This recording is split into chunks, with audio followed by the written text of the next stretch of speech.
Assalamualaikum warahmatullahi wabarakatuh. Di sini saya ingin menjelaskan sebuah PowerPoint tentang makalah pembuatan yang berjudul Tanpa Kemiskinan.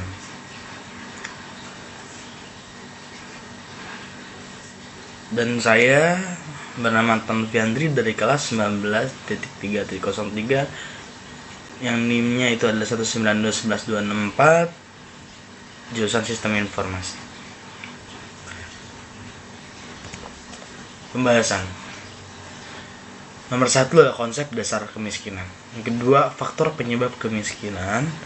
Yang ketiga, penanggulangan kemiskinan. Konsep dasar dalam Kamus Besar Bahasa Indonesia atau KBBI, kata miskin berarti tidak berharta sebab kekurangan atau berpenghasilan sangat rendah. Kemiskinan berarti hal miskin, keadaan miskin. Supriyatna menyatakan bahwa kemiskinan adalah situasi yang serba terbatas yang terjadi bukan atas dasar kehendak orang yang bersangkutan.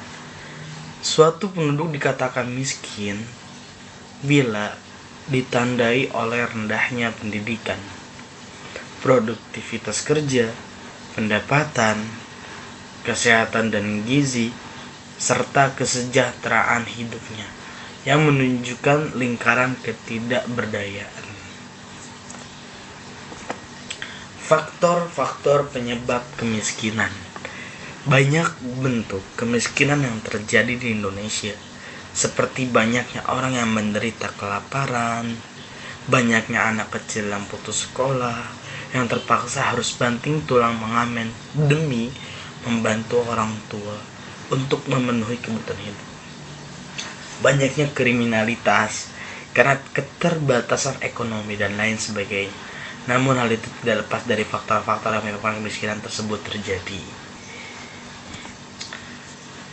Menurut Sharp et al. Dalam Kuncoro 1997-131 mengidentifikasi penyebab kemiskinan dipandang dari sisi ekonomi. Yang pertama, telegraf fisik pertama kali diperkenalkan. Yang kedua, dinoskop menunjuk kartu kredit universal pertama. Yang ketiga, dunia diperkenalkan pada Trustbus platform pialang saham daring. Selanjutnya, dari gambar di samping merupakan alur dari faktor kemiskinan yang dicetuskan oleh Sharp et al. Dapat disimpulkan bahwa faktor penyebab terjadinya kemiskinan adalah faktor internal berupa kebutuhan yang segera harus dipenuhi namun tidak memiliki kemampuan yang cukup untuk mengelola sumber daya yang dimiliki. Faktor eksternal berupa bencana alam seperti halnya krisis ekonomi serta tidak adanya pemihakan berupa kebijakan yang memberikan kesempatan dan peluang bagi masyarakat miskin. Itu yang kita bisa lihat dari gambar adalah ketidaksempurnaan pasar, keterbelakangan atau ketertinggalan. Yang selanjutnya menjadi produktivitas menjadi rendah, pendapatan menjadi rendah, tabungan menjadi rendah, investasi menjadi rendah, dan akhirnya menjadi kekurangan modal. Gitu. Selanjutnya, tingkatan kualitas sumber daya manusia sebagai faktor penyebab kemiskinan. Yang pertama, setiap tahun penghuni jalanan dan kolong jembatan terus bertambah yang diakibatkan oleh penggusuran lahan, PHK, masalah perekonomian seperti inflasi dan rendahnya kualitas SDM. Yang dimana kita sebagai warga negara Indonesia, kita ingin mempunyai sebuah perusahaan. Di saat kita ingin mengeluarkan seseorang yang bekerja kepada kita harus berpikir bagaimana di saat kita ingin mengeluarkan dia, kita harus memberikan sebuah kayak namanya disebut kayak uang keluar, kayak kita nih apa disebut itu uang apa ya, saya lupa juga. Kita harus kita kasih itu sebelum kita PHK, kita kasih pesangon disebut. Pesangon, kita kasih pesangon buat dia. Ini pesangonnya ya Pak, saya udah PHK Bapak, ini pesangonnya. Jadi biar dia berusaha. Tapi kalau hanya dikeluarkan begitu saja, ternyata kebutuhan dia sangatlah banyak, atau hutang-hutang dia yang belum lunas dan akhirnya dia di PHK, Inilah menjadi faktor penyebab kemiskinan, yang dimana banyak orang yang akhirnya di PHK, mereka mereka nggak bisa bayar kontrakan, akhirnya mereka tidur di kolong jembatan. Yaitu penggusuran lahan yang selalu terjadi di daerah kota-kota besar. Itu di Jakarta itu sangat sering sekali penggusuran lahan. Setelah itu dalam masalah perekonomian seperti inflasi, itu sangat-sangat berpengaruh kepada rakyat-rakyat kecil. Rakyat-rakyat besar hanya melihat seperti kayak mengurunkan, menggusur atau mem-PHK. Mereka tuh hanya berpikir kayak mereka udah kaya, tetapi mereka tidak bisa melihat orang di bawahnya. Makanya dari situlah kita belajar, janganlah kita memandang ke atas, tapi kita harus memandang ke bawah. Ini di saat kita sudah menjadi orang yang hebat, orang yang sukses, jangan kita lihat ke atas. Maksudnya ke atas tuh jangan kita melihat bahwasannya gue pengen seperti dia, gue harus seperti dia. Tidak, itu bukan hal yang baik. Tapi kita harus melihat bawah, ini mana masih ada orang yang membutuhkan kita. Kita harus bersyukur atas kenikmatan yang sudah kita jalanin saat ini. Punya mobil, udah cukup. Pengen beli, kalau kita lihat ke atas, pengen punya mobil ini. Di saat, misalnya kayak di saat ada orang lain yang pengen punya motor, dia naik sepeda, akhirnya dia pengen punya motor. Yang punya motor ngeliat orang naik mobil, pengen punya mobil. Yang naik mobil ngeliat orang naik pesawat, pengen punya pesawat. Baik lagi, maafin yang nggak bisa jalan, mereka pengen jalan. Makanya di saat kita ingin mengurangi sebuah kemiskinan, kita sebagai orang-orang yang sukses, jangan pernah kita lihat ke atas, tapi kita lihat ke bawah. Bagaimana orang yang membutuhkan kita, inilah kita bantu. Mungkin pemerintah tidak bisa melihat ini, tapi kita lah sebagai orang yang sukses, kita bisa melihat bahwasannya ada orang yang membutuhkan kita. Ada itu kalau misalnya dia dikasih pengurusan lahan, kita buatin kontrakan atau kita buatin rumah. Nih buat kalian, kita buatin usaha buat kalian. Misalkan dia mau ngecewain kita, tidak apa-apa. Karena pemikiran dia di saat dia hidup di bawah kolong, makanya pemikiran dia tuh berpemikiran kayak udahlah, yang penting hidup makan. Tapi di saat kita didik, mereka akan menjadi orang yang berkualitas. Yang ini disebutkan kualitas sumber daya manusia. Itu yang pertama. Yang kedua adalah kualitas sumber daya manusia sebagai salah satu faktor penyebab kemiskinan yang diungkapkan oleh Hartomo dan Aziz, antara lain pendidikan yang rendah, keterbatasan pendidikan, malas bekerja, keterbatasan sumber alam suatu masyarakat, keterbatasan modal dan beban keluarga. Dan benar, pendidikan yang rendah itu dipandang sekali oleh para perusahaan-perusahaan. Di saat kayak ditanya, pendidikan kalian apa? Saya SD. Waduh, maaf ya, saya hanya menerima SMA. Selanjutnya, di saat ada yang SMA, maaf ya, saya hanya menerima D3. Di saat D3, maaf ya, saya hanya menerima S1. Kita sebagai masyarakat, kita bingung bagaimana yang harus kita lakukan. Nah, inilah menjadi sebuah keterbatasan pendidikan yang rendah. Dan juga malas bekerja, terkadang orang malas bekerja karena suatu hal yang dimana pendidikan mereka dipandang sangat rendah oleh perusahaan-perusahaan. Ingat, di saat mereka ingin kerja, di saat mereka giat gigih, masalah ilmu kita bakal bisa pelajari sejalannya kita kerja. Ini bagi para pengusaha atau perusahaan, di saat kalian ingin menerima orang-orang bekerja, bukan harus S1, harus S2, harus D3, harus S3, segala-galanya lah. Di saat dia mau kerja serius, udah terima. Karena di saat dia kerja serius, dia bakal kerja serius secara benar. Walaupun pendidikan yang rendah, bukan berarti pendidikan rendah, pemikiran dia sangat rendah juga, gitu. Itulah yang ngebuat terkadang orang malas bekerja karena itu juga.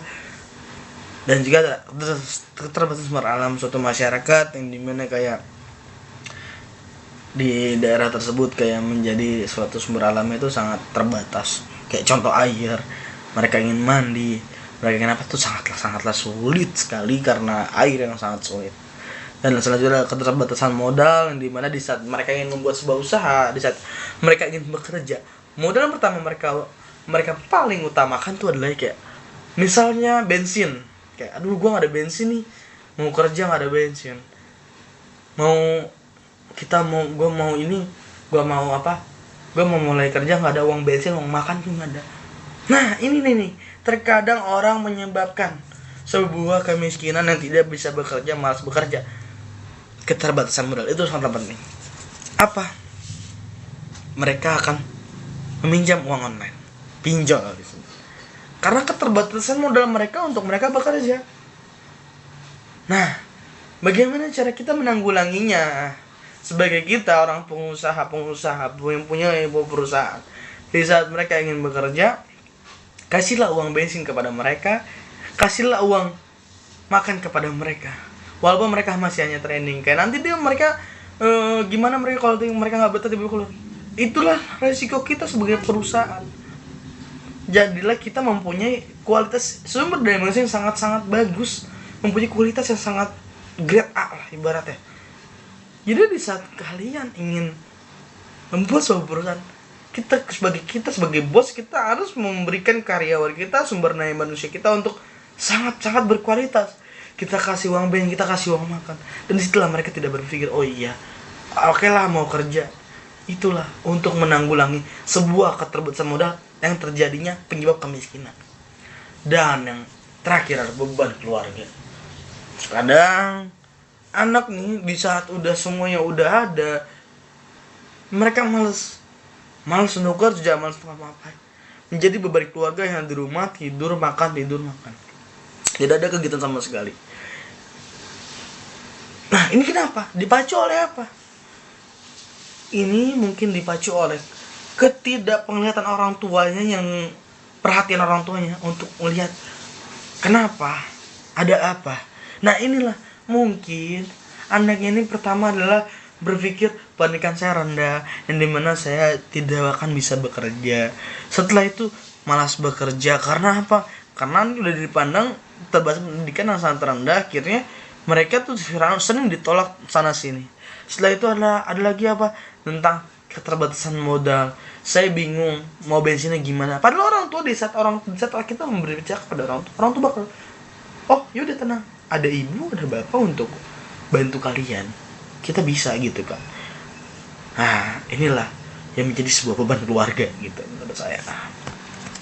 Dan lanjut ada perkembangan kemiskinan yang ada di Indonesia di 2009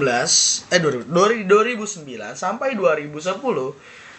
Pernah jumlah angka kemiskinan yang mana pada Maret 2009 persentase penduduk miskin desa-desa kota berbagai provinsi yakni 16,88%, sedangkan 2010 13,33%, menunjukkan penurunan 3,25%. Selanjutnya dari 2010 sampai 2011. Tahun 2011, angka persentase penduduk miskin desa kota terdapat pada angka 12,49% dan menunjukkan perkembangan penurunan angka kemiskinan sebesar 0,84%. Tingkat kemiskinan yaitu dari 2009, dari 2010, 2011 sampai 2012. Di situ sangatlah menurun. Dan selanjutnya dari September 2012 terdapat perkembangan yang baik, yang mana terdapat penurunan angka kemiskinan penduduk. Berbagai provinsi di Indonesia terjadi sebesar 0,84%. Sangatlah bagus karena makin tahun makin turun tingkat kemiskinan. Karena manusia ingin berpikir, saya ingin sukses. Siapa sih nggak mau sukses? Gitu, makanya alhamdulillah dan kita berhasil, mereka turun tingkat kemiskinan tersebut. Hidup kesepian tanpa kekasih. Cukup sekian dan terima kasih. Maaf apabila ada kata-kata yang salah dari penjelasan atau presentasi saya saat ini. Sangat-sangat mohon maafkan, dimaklumkan karena keterbatasan atau kata-kata saya yang sangat sulit dicerna atau yang salah. Sekali lagi saya minta maaf. Sekian dari saya. Wassalamualaikum warahmatullahi wabarakatuh.